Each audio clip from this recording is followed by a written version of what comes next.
Hey everybody, welcome back to my channel. I wanted to put a real quick video out. It seems that I have made quite a stir with my 11th grade homeschool curriculum haul video. I did say at the beginning of that video that it was not a typical 11th grade homeschool curriculum. I don't think it's lacking at all in being an 11th grade curriculum, but I do think it is unusual.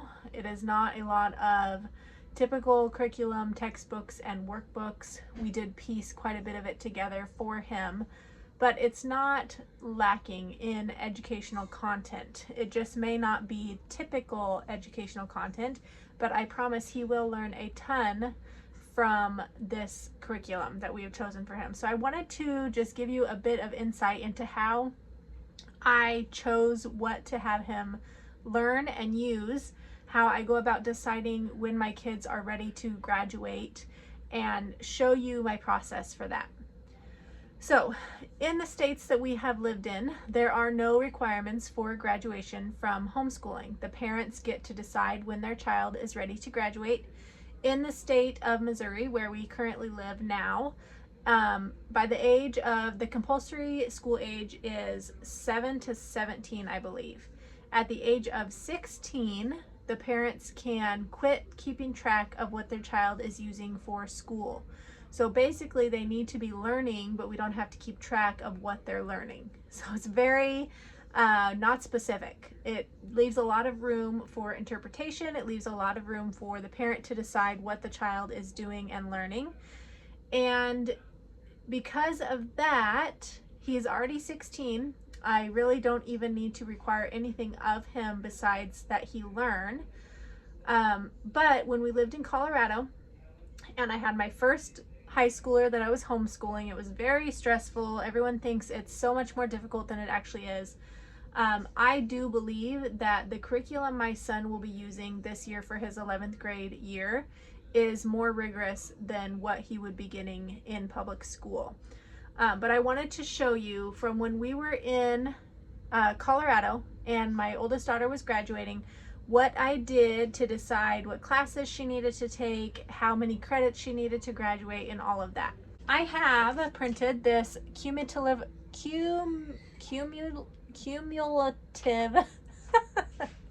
cumulative record from Masterbooks. I bought this on PDF. It is a huge resource. It's very, very good price. It was $6 or $7. And inside of this record, I can keep track of all sorts of things, but let me show you my high school papers that I use to keep track. Okay, so each of my children has a sheet, a 4-year high school planning sheet. This is Coulter's sheet. My oldest daughter has a completed one. This is Crispin's. He is going into 9th grade this year, so I have filled out a tentative plan for him for his schooling as well. I don't necessarily stick to these, and I adjust them as I need them. But because I don't have any specific requirements for things, so this is my daughter's planning sheet. She completed all of those classes. She graduated with 30 credits. And this website that I got this from, this mom recommends 24 credits to graduate for her kids. So she gets to choose in her state, and that is what she chose, was 24 credits. When we were in Colorado, a friend of mine had a daughter graduating just before Kaylee, the year before my oldest daughter, and so she was contacting some colleges, asking them what their entrance requirements are, how many credits they need, how many courses they need. She contacted the local public school, asked them what their graduation requirements are, and then she took all of that, stuck it together, and made a plan for her daughter to be able to graduate. So in that public school where we were, they required 2 years of science, 2 years of math, 1 year of physical education, 1 semester of computers, 1 semester of a vocational course, 3 years of social studies, which could be geography or history, and 4.5 years of English. So those were their requirements in that specific school for a child to be able to graduate. In the college that she was looking at going to, The requirements were 4 years of English, 3 years of math, 2 years of history, and 2 years of science. For the Colorado Department of Higher Education, they recommend, remember this is just a recommendation, 4 years of English, 4 years of math, 3 years of science, 1 year of foreign language, and 2 years of electives. And then I've got one more here, college requirements. Wheaton College requires 4 years of English, 3 to 4 of math, 3 to 4 of science, 3 to 4 of social studies, and 2 to 3 of foreign language. Harvard requires 4 credits of English, 4 credits of math, 4 credits of science, 3 credits of history, and 4 credits of foreign language. The University of Minnesota, 4 credits of English, 4 credits of math, 3 credits of science, 3 credits of history, 2 of foreign language, and 1 of fine arts. So what we did was take all of these. General college prep, this is a sample high school plan. 4 credits of English, 3 to 4 credits of math, 3 to 4 of history, 3 to 4 of science, foreign language, physical education, fine arts, and electives. We homeschool our kids because we don't want them to have the typical American public school education. I think that public education is a wash. I think it is completely gone south, and it is not something I would want my children, I think that they put out cookie cutter kids. I don't want my kids there. I'm not going to homeschool my children the way that the public school schools the kids in public school, because that's not how I want my children to be taught. So all that to say, all of these requirements and recommendations are based off of public schools and what a public school does for kids to graduate.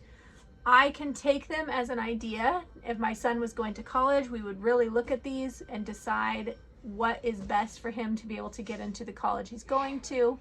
But since he's not doing that, and he is totally fine to not do that, he can be a very successful person in life without going to college. You do not have to go to college to be successful. Also depends on what your definition of success is. So this is the way that I decided if he can graduate or not. I went through all of these recommendations for credits, chose what we think is important, what our requirements were going to be as parents, because we have the freedom to do that in the states that we live in. And then we set up his curriculum according to that plan. So I did not choose his curriculum just willy-nilly, trying to just decide whatever, whatever he wants to do, let him do it. We don't unschool here. I know unschooling can have a bad rep for people who just let their kids run free, but there are a lot of intentional unschooling parents who are very intentional about what their children learn. But I didn't decide that this way. My husband and I had a serious conversation. We examined my son. We examined his life, the path he wants to go down, his desires and wishes. And then we figured out based on that what we thought was best for him to be learning in this time of his life. The goal of homeschooling our children is that they would be God-honoring humans that live in society, that they would be a light for Christ. It is not so that they know everything in the world. It is not so that they have the education that the public school is giving out. And we want them to know how to learn things. And he does know how to learn things. So that's why I said I'm not worried about him having to someday maybe take a math course and he can just figure that out on his own. That's not what I meant. It's not that I'm just being lazy and giving up on him. It is that I am confident in his ability to learn the things that he needs to know. That kid knows more about running a tractor and maintaining a tractor than most of the kids that we have met here in this city. They have so many more life skills from being on the farm than a lot of kids do. So I don't worry about his future with this education that he's getting. So that is what I wanted to share today. I stirred up a bit of conflict and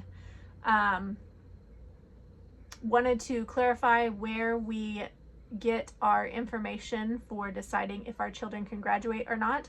There are some states that don't allow parents to choose that. They have certain requirements. And I understand parents in that in those states, in that situation, have to make different choices than we do. But that is the beauty of homeschooling. We can choose for our child what we want to teach them.